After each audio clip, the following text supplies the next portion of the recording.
Hi friends, welcome to our channel. நம்ம இந்த வீடியோவில் என்ன பார்க்க போகிறோம் அப்படின்னு பார்த்தீங்கன்னா, இதுக்கு முன்னாடி நடந்த டிஎன்பிஎஸ்சி எக்ஸாம்ஸில் இந்திய தேசிய இயக்கம் தொடர்பாக என்ன மாதிரியான கொஷின்ஸ்லாம் கேட்டிருக்காங்க அப்படிங்கிறதுல வந்து ஃபஸ்ட்டு ஒரு 100 கொஷின்ஸ் பார்க்க போகிறோம். இந்த வீடியோ எப்படியெல்லாம் உங்களுக்கு பயனுள்ளதாக இருக்கும் அப்படின்னு பார்த்தீங்கன்னா, ஒரு டிஎன்பிஎஸ்சி எக்ஸாம்ஸ்க்கு இப்போ தான் நாங்கள் ஃபஸ்ட் டைம் படிக்கிறோம் அப்படின்னா கொஷின்ஸ் வந்து நமக்கு எந்த மாதிரிலாம் கேட்பாங்க அப்படிங்கிறத தெரிஞ்சுக்கிறதுக்கு இந்த வீடியோ வந்து ரொம்பவே யூஸ்ஃபுல்லாக இருக்கும். ஸோ ஆல்ரெடி படித்தவங்களா இருந்தால் நமக்கு வந்து கொஷின்ஸை பார்க்கும்போது ஆன்சர்ஸ் நமக்கு ரிஃப்ளெக்ட் ஆகுதா மைண்டில் அப்படிங்கிறதையும் தெரிஞ்சுக்கலாம். ஸோ ஒரு 100 கேள்விகள் பார்க்க போகிறோம். ஃபஸ்ட் கொஷின் பாருங்கள். இந்திய தேசிய காங்கிரஸ் அதாவது ஐஎன்சி எப்போது எங்கு யாரால் நிறுவப்பட்டது அப்படின்னு கேட்டிருக்காங்க. ஸோ இந்திய தேசிய காங்கிரஸ் அப்படிங்கிறது வந்து பார்த்திங்கன்னா 1885 பம்பாயில் ஏஓ ஹியூம் அப்படிங்கிறவங்களால நிறுவப்பட்டிருக்கும். ஓகேவா? ஐஎன்சியை பொறுத்த வரைக்கும் ரொம்ப ரொம்ப முக்கியமான கேள்வி. இதில் உருவாக்கப்பட்ட ஆண்டும் கேட்பாங்க, இடமும் கேட்பாங்க, யார் தோற்றுவிச்சாங்க அப்படிங்கிறதையும் தனித்தனியாக கேட்பாங்க. மூணையுமே ஒன்றா கொடுத்துருக்கேன். இந்திய தேசிய காங்கிரஸ் ஐஎன்சி எப்போது எங்கு யாரால் நிறுவப்பட்டது அப்படின்னா ஆன்சர் 1885 பம்பாயில் ஏஓ ஹியூம் அப்படிங்கிறவங்களால நிறுவப்பட்டது. அடுத்து ரெண்டாவது கேள்வி, காங்கிரஸின் முதல் தலைவர் யார்? ஸோ இப்போ ஐஎன்சி வந்து தோற்றுவிச்சாங்க அப்படின்னா அதோடைய ஃபஸ்ட்டு தலைவர் யார் அப்படின்னு கேட்டிருக்காங்க. WC பானர்ஜி. இந்த WC பானர்ஜி அப்படிங்கிறதோட ஃபுல் ஃபார்ம் என்ன அப்படின்னு பார்த்தீங்கன்னா உமேஷ் சந்திர பானர்ஜி அப்படிங்கிறது தான். ஞாபகம் வச்சுக்கோங்க. சம்டைம்ஸ் இப்படி கொடுக்கும்போது நீங்கள் கன்ஃபியூஸ் ஆகக்கூடாது. WC அப்படிங்கிறதுக்கு உமேஷ் சந்திர பானர்ஜி அப்படிங்கிறது தான் WC பானர்ஜி அப்படின்னு சொல்கிறாங்க. மூணாவது கேள்வி பாருங்கள். வங்க பிரிவினையை அறிவித்தவர் யார்? வங்க பிரிவினை வந்து எப்பொழுது நடந்தது அப்படின்னு பார்த்தீங்கன்னா 1905 வந்தது வங்க பிரிவினை. ஸோ இந்த வங்க பிரிவினையை அறிவித்தது யாருன்னு பார்த்தீங்கன்னா கர்சன் பிரபு. ரொம்ப முக்கியமான கேள்வி, ரொம்ப முக்கியமான டாப்பிக்கும் கூட. அடுத்து பாருங்கள், நாலாவது கேள்வி, சுதேசி இயக்கம் எந்த ஆண்டு தொடங்கப்பட்டது அப்படின்னு கேட்டிருக்காங்க. சுதேசி இயக்கம் வந்து எப்போது தொடங்கப்பட்டது அப்படின்னா 1905 தான். ஆக்சுவலாக முன்ன கொஷின் என்ன பார்த்தோம், 1905 வங்க பிரிவினை வந்தது அப்படின்னு சொன்னாங்க இல்லையா, அந்த வங்க பிரிவினைக்கு எதிராக தான் கொண்டு வரப்பட்டது இந்த சுதேசி இயக்கம் அப்படிங்கிறது.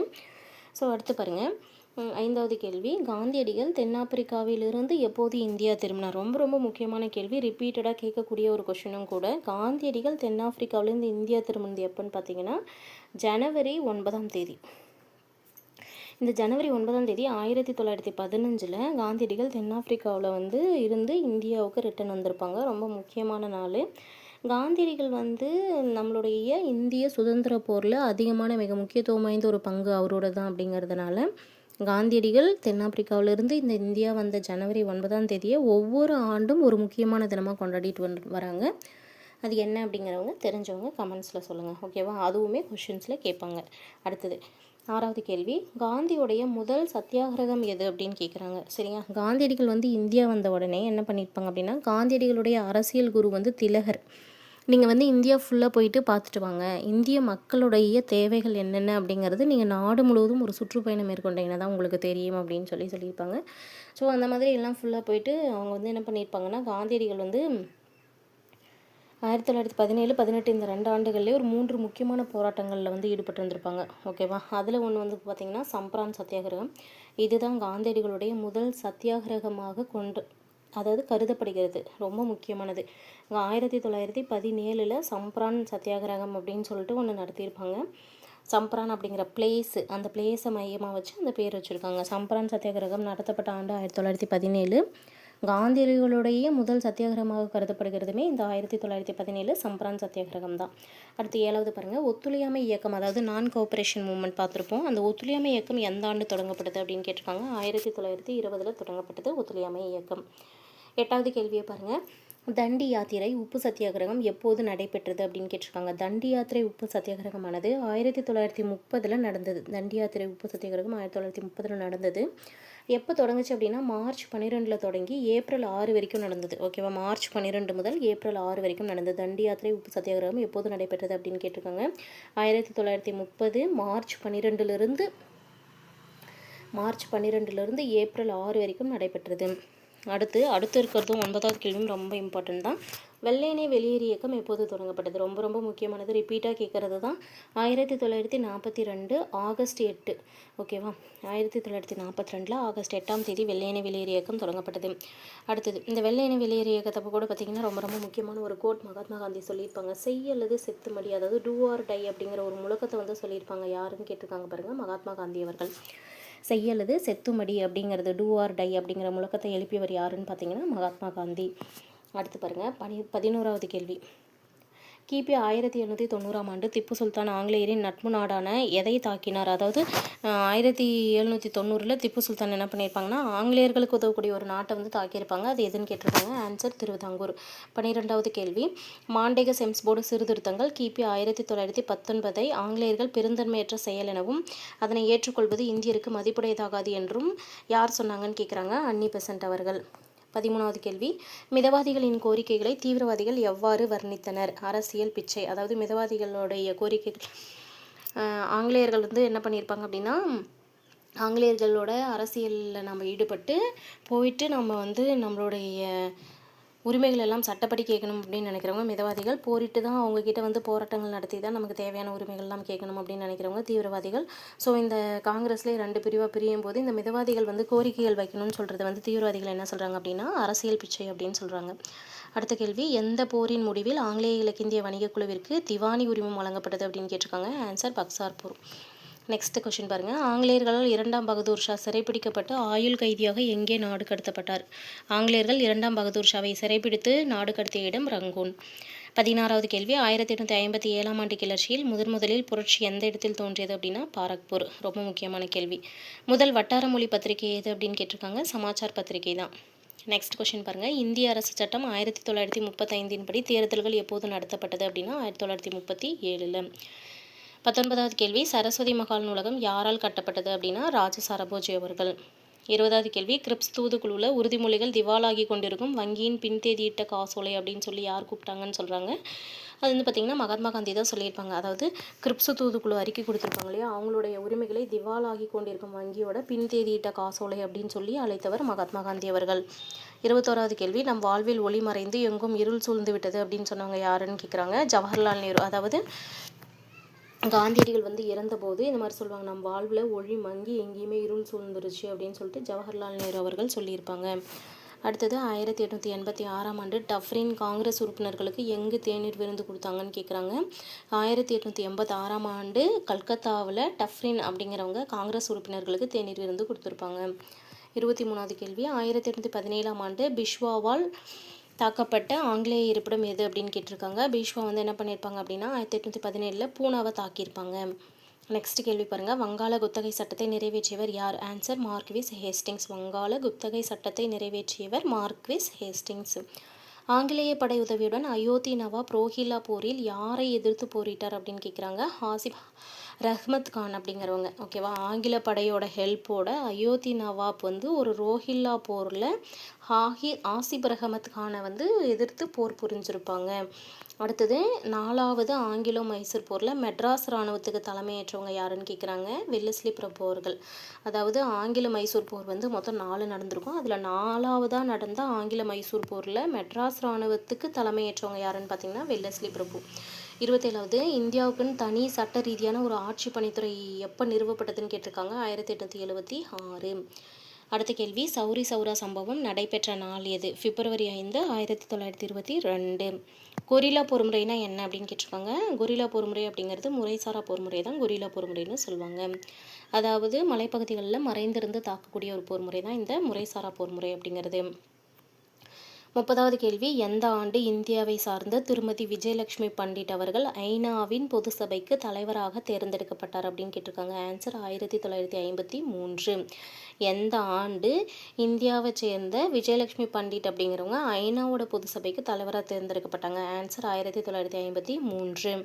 அடுத்த கேள்வி பாருங்கள். தடையற்ற வணிக கொள்கையை ஆதரிச்சவங்க யாருன்னு கேட்டிருக்காங்க. ஆன்சர் லிட்டன் பிரபு. தடையில்லாத வணிக கொள்கையை ஆதரித்தவங்க லிட்டன் பிரபு. அடுத்தது 1857ஆம் ஆண்டு புரட்சி நாடு முழுவதும் நடத்த திட்டமிடப்பட்டிருந்த நாள் எது? அதாவது 1857 புரட்சி வந்து ஃபஸ்ட்டு பாரக்பூரில் நடந்தது அப்படின்னு சொல்லி பார்த்தோம் இல்லையா, அந்த மாதிரி இந்த 1857ஆம் ஆண்டு புரட்சி முழுவதும் நடத்த திட்டமிட்டது என்னைக்குன்னு பார்த்தீங்கன்னா மே 31, 1857 தான். ஆனால் அதுக்கு முன்னாடியே பார்த்தீங்கன்னா மே 29ஆம் தேதியே திடீர்னு புரட்சியில் ஈடுபட்டிருப்பாங்க. இதோட தோல்விக்கும் இது ஒரு ரீசனாகவும் சொல்லியிருப்பாங்க. அடுத்து 33வது கேள்வி. இந்திய வரலாற்று அறிஞர்கள் 1857ஆம் ஆண்டு அந்த புரட்சியை வந்து எப்படி அழைக்கிறாங்க அப்படின்னு பார்த்தீங்கன்னா முதல் இந்திய சுதந்திர போர். அடுத்த கேள்வி, இரட்டை ஆட்சி எப்பொழுது ரத்து செய்யப்பட்டது? இரட்டை ஆட்சி முறை வந்து 1772 ரத்து செய்யப்பட்டது. 1902 காவல்துறை குழுவை அமைச்சவங்க யாருன்னு பார்த்தீங்கன்னா கர்சன் பிரபு. ஆர்காட்டின் வீரர் யார்? Robert Clive. அதுதான் கிளைவ்னு கொடுத்துருக்கேன். ராபர்ட் கிளைவ் தான் ஆர்காட்டின் வீரர் என்று அழைக்கப்பட்டார். அடுத்த கேள்வி, எந்த ஆண்டு கல்கத்தா வங்காள தலைநகர் ஆனது? வங்காளத்தோட தலைநகராக கல்கத்தா அறிவிக்கப்பட்டது 1772 தான். இதுவுமே முக்கியமானது. வங்காளத்தின் தலைநகராக கல்கத்தா அறிவிக்கப்பட்டது 1772. சார் மார்க்கப்பன் மைசூர் ஆணையாளராக எப்போ இருந்து பதவி வகிச்சுட்டு வந்தாருன்னு பார்த்தீங்கன்னா 1834 1861 வரைக்கும். 1834 1861 வரைக்கும். அடுத்த கேள்வி, கங்காதர் சாஸ்திரி யாரால் கொல்லப்பட்டார் அப்படின்னா திரிம்பக்ஷி அவர்கள் தான் வந்து கங்காதர் சாஸ்திரியை கொலை செய்திருப்பாங்க. அடுத்தது 1856 எந்த 2 இடங்களுக்கிடையே இரும்பு பாதை அமைக்கப்பட்டது அப்படின்னு பார்த்தீங்கன்னா ஃபஸ்ட்டு ரயில் போக்குவரத்துக்கு அப்படின்னு சொல்லிட்டு இரும்பு பாதை அமைக்கப்பட்டது அந்த 1856 தான். மதராஸ்லேருந்து அரக்கோணம் வரைக்கும் கொண்டு வரப்பட்டது. இதில் வந்து பார்த்திங்கன்னா 1856 அமைக்கப்பட்டது வந்து மதராஸ் டு அரக்கோணம். இது 1853 பார்த்திங்கன்னா மும்பை டு பூனே அப்படிங்கிறது தான் வந்து ஃபஸ்ட்டு கொண்டு வரப்பட்டது. இந்தியாவில் கர்சன் ஆட்சி காலத்தில் படைத்தளபதியாக இருந்தவங்க யாருன்னு கேட்குறாங்க. கர்சன் பிரபு வந்து ஆட்சியாளராக இருந்தபோது படைத்தளபதியாக இருந்தவங்க கிச்சனர் அவர்கள். அடுத்தது, ரவுலட் சட்டத்திற்கு எதிர்ப்பு தெரிவிப்பதற்காக காந்திஜி எங்கே கைது செய்யப்பட்டாங்க? ரவுலட் சட்டத்தை எதிர்த்து காந்திஜி வந்து போராட்டம் பண்ணாங்க அப்படிங்கிறதுனால டெல்லியில் அவங்க கைது செய்யப்பட்டிருப்பாங்க. அடுத்த கேள்வி, அலகாபாத் நகரில் எப்போது மாபெரும் பேரவை கூட்டப்பட்டது அப்படின்னு கேட்குறாங்க. நவம்பர் 1 1858 கூட்டப்பட்டது. அலகாபாத்தில் வந்து மாபெரும் பேரவை கூட்டப்பட்டது நவம்பர் 1 1858. இது எதுக்காக கூட்டப்பட்டது அப்படின்னு பார்த்தீங்கன்னா விக்டோரியா மகாராணியோடைய சாசன அறிக்கை அப்படின்னு சொல்லிட்டு நம்ம ஒன்று பார்ப்போம் இல்லையா, அது வந்து அறிவிக்கிறதுக்காக அந்த அலகாபாத் நகரில் ஒரு பெரிய பேரவை வந்து கூட்டினாங்க. அடுத்தது, இந்தியாவில் போர்ச்சுகீசிய ஆதிக்கத்தை உண்மையாக நிலைநாட்டியவர் யாருன்னு பார்க்கும்போது அல்போன்சா டி அல்புகர்கா தான் சொல்லுவாங்க. அடுத்த கேள்வி, சைமன் கமிஷன் எப்போது பம்பாய் வந்திருந்தது? சைமன் குழு வந்து இந்தியாவுக்கு வருவாங்க இல்லையா, அப்போ வந்து ஃபஸ்ட்டு அவங்க வந்து லண்டன்லேருந்து கமிஷன் அமைச்சிட்டு இப்படி அனுப்பும்போது பம்பாய்க்கு எப்போ வந்தாங்கன்னு கேட்குறாங்க. February 3 1928 வந்து சேர்ந்துருப்பாங்க. சுபாஷ் சந்திர போஸ் முற்போக்கு கட்சியை எப்போ தொடங்கினாங்க அப்படின்னு கேட்குறாங்க. அதாவது ஃபார்வர்ட் பிளாக் கட்சி தான் முற்போக்கு கட்சி அப்படின்னு சொல்கிறோம். 1939 வந்து சேர்ந்துருப்பாங்க. இதுக்கு வந்து ஒரு ரீசனும் இருக்கும். இவர் வந்து ஃபார்வர்ட் பிளாக் கட்சி ஐஎன்சிலேருந்து விலகி அதுக்குள்ளாரையே ஃபார்வர்ட் பிளாக் கட்சி தொடங்கியிருப்பாங்க. அதில் பாருங்கள். அடுத்த கேள்வி, சார் அயர்கூட் ஹைதர் அலியை எங்கே தோற்கடிச்சாங்கன்னு கேட்டிருக்காங்க. பரங்கிப்பேட்டை. சார் அயர்கூட் அவர்கள் ஹைதர் அலியை தோற்கடித்த இடம் பரங்கிப்பேட்டை. 49வது கேள்வி, 25 அக்டோபர் 1831 பெண்டிங் மற்றும் ரஞ்சித் சிங் எங்கே சந்தித்தனர் அப்படின்னு கேட்டிருக்காங்க. ரூபார் அப்படிங்கிற பிளேஸில் சந்திச்சிருப்பாங்க. எந்த சட்டத்தின் மூலமாக பெத்தாமின் தாளார மற்றும் பயன்பாட்டு தத்துவங்கள் பிரபலமாக்கப்பட்டது அப்படின்னு கேட்குறாங்க. பட்டய சட்டம் 1833 அது வந்து பிரபலப்படுத்தப்பட்டது. 1801 வெல்லஸ்லி யாரோட உடன்படிக்கை செஞ்சுக்கிட்டாங்க அப்படின்னு கேட்குறாங்க. ஆசிம் உத்தௌலாவோட உடன்படிக்கை செய்துக்கிட்டாங்க. 1801 வெல்லஸ்லி பிரபு ஆசிம் உத்தௌலா அவர்களோட உடன்படிக்கை செய்து கொண்டார். கேப்டன் ஹாக்கின்ஸ் யாருடைய அவைக்கு வருகை தந்தாங்க அப்படின்னு கேட்டிருக்காங்க. ஜஹாங்கீர் அவர்களுடைய அவைக்கு வருகை தந்தாங்க. அடுத்து, இந்தியாவின் இரும்பு மனிதர் அல்லது பிஸ்மார்க் அப்படின்னு சொல்லி யார் போற்றப்படுறாங்க அப்படின்னு பார்த்தீங்கன்னா சர்தார் வல்லபாய் பட்டேல் அவர்கள். இந்தியாவுடைய இரும்பு மனிதர் அல்லது பிஸ்மார்க் அப்படின்னு போற்றப்பட்டவங்க சர்தார் வல்லபாய் பட்டேல். அடுத்த கேள்வி, சூரத்தில் உள்ள பிரெஞ்சு வாணிப தளத்தை நிறுவியவங்க யாருன்னு கேட்குறாங்க. ஃப்ரான்சிஸ் கேரன் அப்படின்றவங்க தான். சூரத்தில் பிரெஞ்சு வாணிப தளத்தை நிறுவியவர் ஃப்ரான்சிஸ் கேரன் அப்படின்றவங்க. அடுத்தது, டேனிஷ் குடியிருப்புகள்லாம் இருக்குது இல்லையா, அதுக்கு இந்தியாவில் தலைமையிடம் எங்கே இருந்தது அப்படின்னு பார்த்தீங்கன்னா சிராம்பூர். டேனிஷ் குடியிருப்புகளுக்கான இந்தியாவின் தலைமையிடம் சிராம்பூர் தான். அம்பாயினா படுகொலை நடைபெற்ற ஆண்டு வந்து 1623. அம்பாயினா படுகொலை எந்த ஆண்டு நடைபெற்றது அப்படின்னு கேட்டாங்கன்னா 1623. முகமது அலி ஜின்னா விடுதலை நாளாக கொண்டாடிய நாள் எது அப்படின்னு கேட்குறாங்க. டிசம்பர் 22 1939 தான். முகமது அலி ஜின்னா அவர்கள் வந்து டிசம்பர் 22 1939 தான் விடுதலை நாளாக வந்து அறிவிச்சிருந்திருப்பாங்க. கீழ்கண்டவற்றில் 1907 நடைபெற்ற காங்கிரஸின் சூரத் மாநாட்டில் பங்கேற்றவர்கள் யார் அப்படின்னு கேட்டிருக்காங்க. காங்கிரஸில் 1907 சூரத் மாநாடு நடந்திருக்கும். அதாவது காங்கிரஸுடைய ஒவ்வொரு வருஷமும் அதோடைய ஐஎன்சி மாநாடு வந்து டிசம்பரில் நடக்கும். ஒவ்வொரு பிளேஸில் ஒவ்வொரு வருஷம் நடக்கும். அந்த மாதிரி 1907 வந்து சூரத்தில் ஐஎன்சி மாநாடு நடைபெற்றது. அதில் வந்து பங்கேற்றவங்க வாவு சிதம்பரம் பிள்ளையும் பாலகங்காதர திலகரும் பங்கு பெற்றிருந்திருப்பாங்க தமிழகத்திலிருந்து. அடுத்தது, இதில் பாரதியாருமே போயிருந்திருப்பாங்க. ஸோ ஸ்பெசிஃபிக்காக வந்து ஒரு கொஷினில் வந்து கொடுத்துருந்த போது இதில் வந்து இவங்க 2 பேரும் ஆப்ஷனில் இருந்திருப்பாங்க ப்ரீவியஸ் இயர் கொஷின்ஸில்.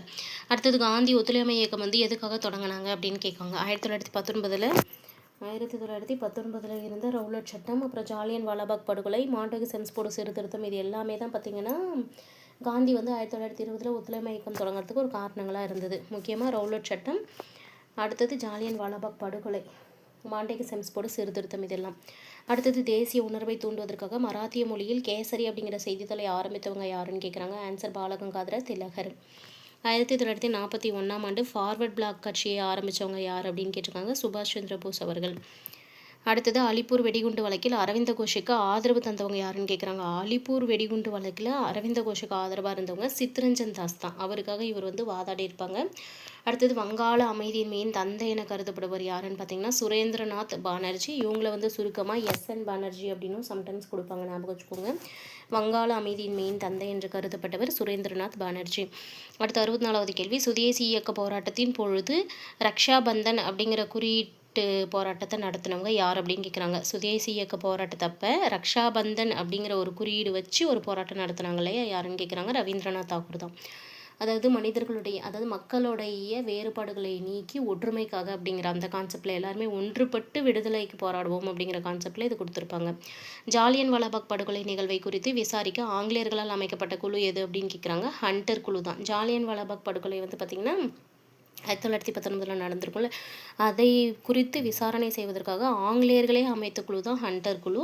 அடுத்த கொஸ்டின் பார்க்கும்போது மித்ரா மேளா சங்கத்தை நிறுவனவங்க. மித்ரா மேளா சங்கத்தை நிறுவனவங்க யாருன்னு பார்த்தீங்கன்னா சவார்கர் அவர்கள். அடுத்த கொஸ்டின், காந்தியடிகள் காங்கிரஸ் கட்சியுடைய அடிப்படை உறுப்பினர் பதவியிலிருந்து எப்போ பதவி விலகினாங்க அப்படின்னு ஒரு கேள்வி கேட்டிருக்காங்க. 1934 பதவி விலகியிருப்பாங்க.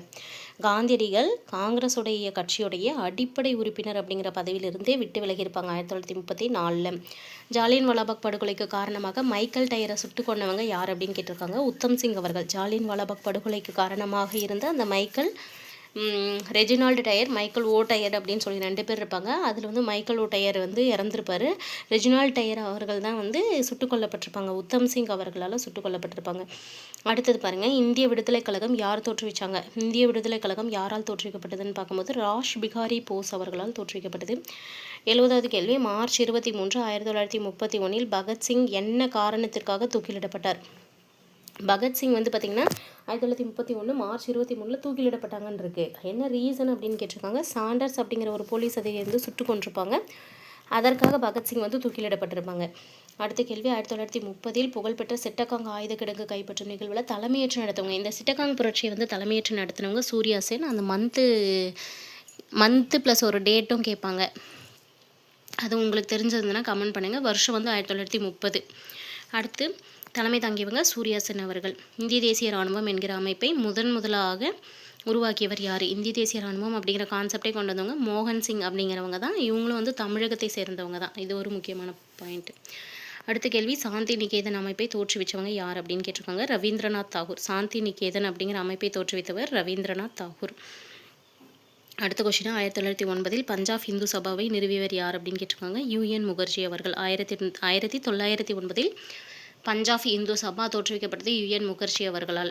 வெள்ளையனே வெளியேறு போராட்டத்தின் போது காங்கிரஸ் ரேடியோவை தொடங்கியவங்க யார் அப்படின்னா அருணா ஆசஃப் அலி. இதுவுமே ரொம்ப இம்பார்ட்டண்டான கொஷின்ஸ், ரொம்ப முக்கியமானது. நிறைய டைம் கேட்டிருக்காங்க. வெள்ளையனே வெளியேறு போராட்டத்தப்ப காங்கிரஸ் ரேடியோவை யார் வந்து ஸ்டார்ட் பண்ணாங்க அப்படின்னா அருணா ஆசஃப் அலி அவர்கள். இந்திய தேசிய இராணுவ தினம், அதாவது INA டே அப்படிங்கிறது வந்து எது அப்படின்னு கேட்குறாங்க.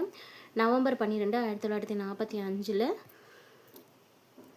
இந்திய தேசிய இராணுவ தினமாக கொண்டாடப்பட்டது. அப்போ தான் ஃபஸ்ட் அனுசரிக்கப்பட்டது. சுதந்திர இந்தியாவில் இடைக்கால பிரதமராக யார் பதவி வகித்தாங்க அப்படின்னா குல்சாரிலால் நந்தா அவர்கள்.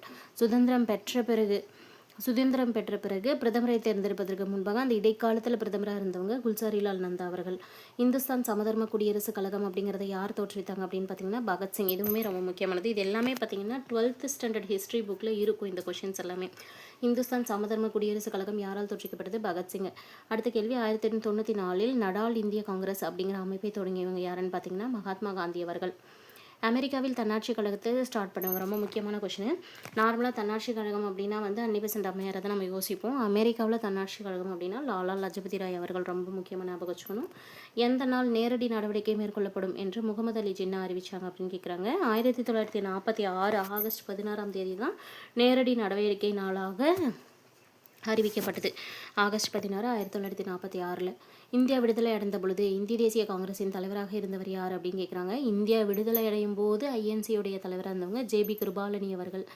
அடுத்தது பாகிஸ்தான் அப்படிங்கிற பெயரை வந்து யார் வழங்கினாங்க? ஃபஸ்ட்டு வந்து இந்தியா பாகிஸ்தான் எல்லாமே ஒன்றா தான் இருந்தாங்க. பட் சுதந்திரம் பெறும்போது பார்த்திங்கன்னா இந்தியா வந்து சுதந்திரம் பெறுவதற்கு ஒரு நாளைக்கு முன்னாடி வந்து பாகிஸ்தான் சுதந்திரம் வாங்கியிருப்பாங்க. இந்தியா பாகிஸ்தான் பிரிவினையிலே இதெல்லாமே இது பண்ணி பாகிஸ்தான் தனிநாடாக வேணும் அப்படிங்கிறத அறிவிச்சிருப்பாங்க. அந்த மாதிரி பாகிஸ்தான் அப்படிங்கிற பெயரை வந்து யார் வந்து கொடுத்தாங்க? ஒரு பெயர் வந்து உருவாக்குறது யார் அப்படிங்கிறது பார்த்திங்கன்னா சௌத்ரி ரஹமத் அலி அப்படிங்கிறவங்க தான் பாகிஸ்தான் அப்படிங்கிற ஒரு பேரை வந்து அவங்க கொடுத்துருப்பாங்க. இந்திய கழக தேசியவாதத்துடைய தீர்க்கதரிசி, ஓகேவா? இந்திய கழக தேசியவாதத்துக்கே தீர்க்கதரிசி என்று அழைக்கப்பட்டவர் யாருன்னு பார்த்தீங்கன்னா அரவிந்த கோஷ். தீர்க்கதரிசினாவே அரவிந்த கோஷ் ஞாபகம் வச்சுக்கோங்க. அடுத்த கேள்வி, 1919 முதலாவது கிலாஃபத் மாநாடு எங்கே நடைபெறுது அப்படின்னா லக்னோ. இதுக்கு வந்து பார்த்திங்கன்னா நாங்கள் படிக்கும்போது கொஞ்சம் ஈஸியாக ஞாபகம் வச்சுக்கணும் அப்படிங்கிறதுக்காக எல்லாமே ஷார்ட்கட் மாதிரி கி லா டே அப்படின்னு ஞாபகம் வச்சுக்கோங்க. இது வந்து ஒரு வேர்டாகவே கன்சிடர் பண்ண மாட்டோம். பட் இதே ஒரு வேர்ட் மாதிரி திரும்ப திரும்ப சொல்லிகிட்டே இருப்போம். கிலாஃபத் இயக்கம் லக்னோ டெல்லி. ஸோ முதல்ல வந்து டெல்லியா லக்னோவா அப்படிங்கிற கன்ஃபியூஷன் வரக்கூடாது அப்படிங்கிறத கி லா டே கிளடே அப்படின்னு சொல்லி பார்த்துக்கிட்டே இருப்போம். ஸோ அப்படி பார்க்கும்போது 1919 முதலாவது கிலாஃபத் மாநாடு எங்கே நடந்தது அப்படின்னு பார்த்தீங்கன்னா லக்னோவில். திலகர் எப்போது தன்னாட்சி தினத்தை முதல் முறையாக கொண்டாடினாங்க அப்படின்னு கேட்குறாங்க. ஜூன் 16, 1918. ஓகேவா? ஜூன் 16, 1918 தன்னாட்சி தினத்தை ஃபஸ்ட்டு திலகர் வந்து கொண்டாடி இருக்காங்க. சுபாஷ் சந்திர போஸினால் சிங்கப்பூரில் சுதந்திர இந்தியாவின் இடைக்கால அரசாங்கம் எப்போது நிறுவப்பட்டது? சுதந்திரம் பெற்ற பிறகு சுதந்திர இந்தியாவோட இடைக்கால அரசாங்கம் நிறுவப்பட்டதுன்னு பார்க்கும்போது 1943 21 அக்டோபர் 1943. அடுத்தது 1906 தொடங்கப்பட்ட முஸ்லீம் லீகின் முதலாவது மாநாடு எந்த நகரில் நடத்தப்பட்டது அப்படின்னு கொடுத்துருக்காங்க. 1906 ஸ்டார்ட் பண்ண முஸ்லீம் லீக். இதில் 2 கொஷின் ஞாபகம் வச்சுக்கணும். முஸ்லீம் லீக் எப்போது தொடங்கப்பட்டதுன்னு ஒரு கேள்வி கேட்டாங்கன்னா 1906. அதோட ஃபஸ்ட்டு மாநாடு அப்படின்னு பார்த்தீங்கன்னா அமிர்தசரஸ். இதுலேயே நம்ம பார்த்தீங்கன்னா கிலாஃபத் இயக்க மாநாடுகளையும் இந்த முஸ்லீம் லீக் மாநாடுகளையும் கன்ஃபியூஸ் பண்ணக்கூடாது. முஸ்லீம் லீகோடைய முதல் மாநாடு நடைபெறுது அமிர்தசரஸ். பட் கிலாஃபத் இயக்கத்துக்கு அப்படின்னு பார்க்கும்போது லக்னோ ஞாபகம் வச்சுக்கோங்க. ஓகேவா? ரவீந்திரநாத் தாக்கூர் எப்பொழுது இயற்கை எழுதினார் பார்த்தீங்கன்னா 1941. வெள்ளையனை வெளியேறி இயக்க போராட்டத்தின் போது எந்த பகுதியில் இணை அரசாங்கம் நடத்தப்படுதுன்னு பார்க்கும்போது பலியா அப்படிங்கிற பிளேஸு. காதர் கட்சியோடைய உண்மையான பெயர் என்ன அப்படின்னு கேட்டிருக்காங்க. பசிபிக் கடற்கரை இந்துஸ்தான் அமைப்பு அப்படிங்கிறது தான் இந்த காதர் கட்சியோடைய உண்மையான பெயர். இது கொஞ்சம் வித்தியாசமாக இருக்குது, நல்லா பார்த்துச்சுக்கோங்க. காதர் கட்சி அப்படிங்கிறது நீங்கள் நார்மலாக பார்த்துருப்பீங்க. பசிபிக் கடற்கரை இந்துஸ்தான் அமைப்பு அப்படிங்கிறது தான் காதர் கட்சியோடைய உண்மையான பேர். பாகிஸ்தான் நாடு அப்படிங்கிற கருத்தை அறிமுகம் செஞ்சவங்க, இப்போ வந்து பாகிஸ்தான் அப்படிங்கிற பேரை வச்சவங்க தான் ரஹமத் அலி. பட் பாகிஸ்தானை வேணும் அப்படிங்கிற அந்த கருத்தையே ஃபஸ்ட்டு நம்ம பாகிஸ்தானை தனியாக பிரிஞ்சு போயிடலாம் அப்படிங்கிற தனிநாடே வேணும் அப்படின்னு கேட்டவங்க வந்து முகமது இக்பால் அவர்கள். இதுவுமே கேட்பாங்க, கன்ஃபியூஸ் ஆகக்கூடாது 2 கொஷினுக்கும். பாலகங்காதர திலகரை இந்திய எதிர்ப்பு இயக்கத்தின் தந்தை என்று சொன்னவங்க யாருன்னு பார்த்தீங்கன்னா வாலண்டைன் சிரோல் அவர்கள். இப்படியே கொஷின் கேட்கலாம். இந்திய எதிர்ப்பு இயக்கத்தின் தந்தை யார் அப்படின்னு கேட்டாங்கன்னா பாலகங்காதர திலகர். இந்திய எதிர்ப்பு இயக்கத்தின் தந்தை என்று பாலகங்காதர திலகரை கூறியவர் யாருன்னு பார்க்கும்போது வாலண்டைன் சிரோல் அவர்கள். அடுத்தது வங்க பிரிவினை எதிர்ப்பு போராட்டத்தின் போது வங்காளத்தின் ஒற்றுமை நினைவு கூறும் வகையில் இணைப்பு மண்டபத்தை யார் கட்டினாங்க அப்படின்னு பார்த்தீங்கன்னா ஆனந்த மோகன் போஸ் அப்படின்றவங்க தான் இணைப்பு மண்டபம் கட்டியவர் ஆனந்த மோகன் போஸ். குருநானக் நீராவி கப்பல் கழகத்தை நிறுவியவர் யார்?